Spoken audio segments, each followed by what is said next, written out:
Today's book review is entitled Bug Out: The Complete Plan for Escaping a Catastrophic Disaster Before It's Too Late. It's written by Scott B. Williams and was published by the Ulysses Press in May of 2010. Scott B. Williams, the author of Bug Out, is a sailor, an adventurer, and a writer. He's written several books, some on survival and some on sailing and other adventures. He also maintains a blog entitled www.bugoutsurvival.com.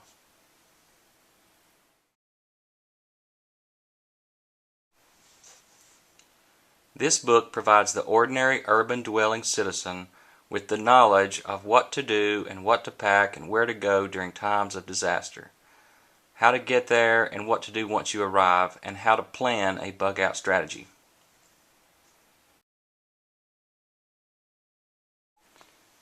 Anyone who wants to plan an advanced bug-out strategy, create an escape plan of where to go and how to get there, or learn how to pack the perfect bug-out bag for the first 72 hours of survival. This book also covers different sizes of populations, types of geographies, and location selection in the lower 48 states of the U.S. that are most conducive to survivability.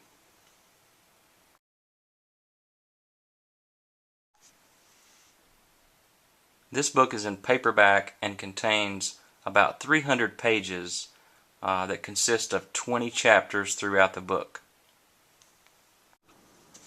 There are about 20 chapters throughout the book. Along with that are two parts, Part 1 and Part 2. Part 1 is called Bug Out Basics, and this part contains getting ready to bug out and the act of actually doing it.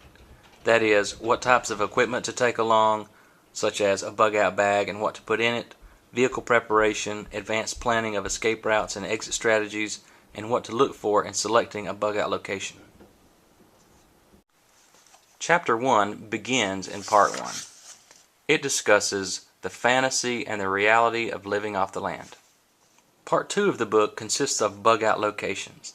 This contains the actual bug-out locations within the lower 48 of the U.S. These include the Atlantic Coast, Appalachians, Heartland, Gulf Coast region, Southwest Desert, Rocky Mountains, and Pacific Coast. And then even further it's broken down by state and regional geography as well. After Part 1 and Part 2, the book is wrapped up and finalized with some checklists on bug-out bag contents, sources for maps and recommended equipment, along with a detailed index. The back of the book contains an appendices with bug-out bag checklists, sources for maps and recommended equipment, a detailed index along with a bibliography and a recommended reading list.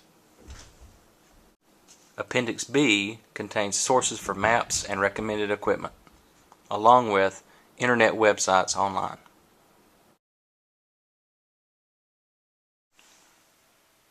The portion on location selection is very detailed.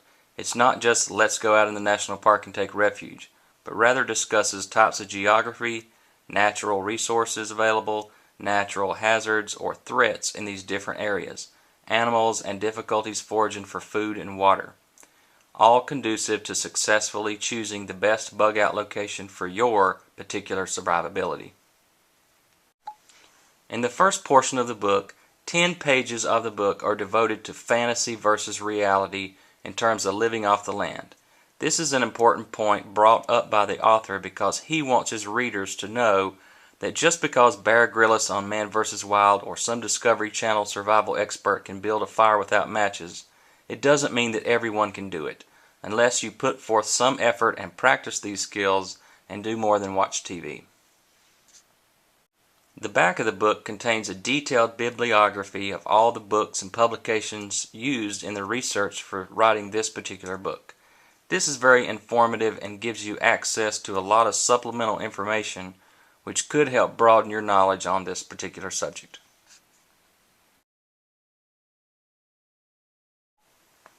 This book is not really family oriented.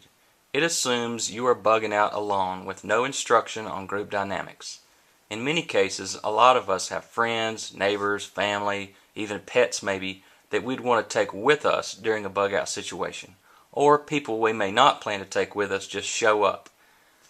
it would be important to include some strategies for how to adapt your evacuation plan to accommodate other people, especially if they were kids, the elderly, or had special needs. There are also website links printed in the back of the book for additional resources. However, if any of these links happen to break or go down or change, the reader will have to figure out how to get this information on their own. Also, the author has a blog and website called bugoutsurvival.com, but this cannot be found anywhere inside the book. Another limitation of this book is that it does not cater to a worldwide audience. It only covers location selection for the lower 48 states of the U.S. Any readers that aren't privy to the lower 48 states would have to summarize the techniques and methodologies for location selection and then adapt them to their specific location. Even though every possible situation can't be addressed, this book is still very adaptable, using the author's strategies and techniques for all types of situations, whether they're related to hurricane evacuation, floods, earthquakes, firestorms, or even terrorist attacks. The book also takes you to the next step when choosing a location, spending time on important decisions such as weather and climate, land and resources, recommended equipment for various geographies, edible plants, and any geography type considerations that are conducive to greater personal security. This book also covers a wide variety of topics, including transportation to and within your bug-out location, along with prepping your vehicle and maintaining it to accomplish this. Whether your vehicle is a car, SUV, bicycle, motorcycle, or boat, this book covers it. Some supplemental resources for this book would include Cody Lundine's When All Hell Breaks Loose, James Wesley Rawls' How to Survive the End of the World as We Know It, or any of the books listed in the author's bibliography that were used during the research for this particular book.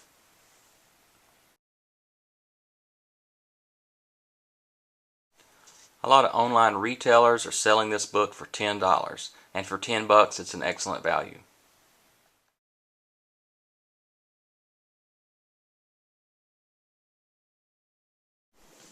Bug Out received 4 solid stars. It's an enjoyable read with a lot of memorable discussions, and although some areas were lightly researched, there were still some convincing arguments discussed. This book is recommended. Check it out. Thanks for watching the Survival Bookshelf, and stay tuned for more.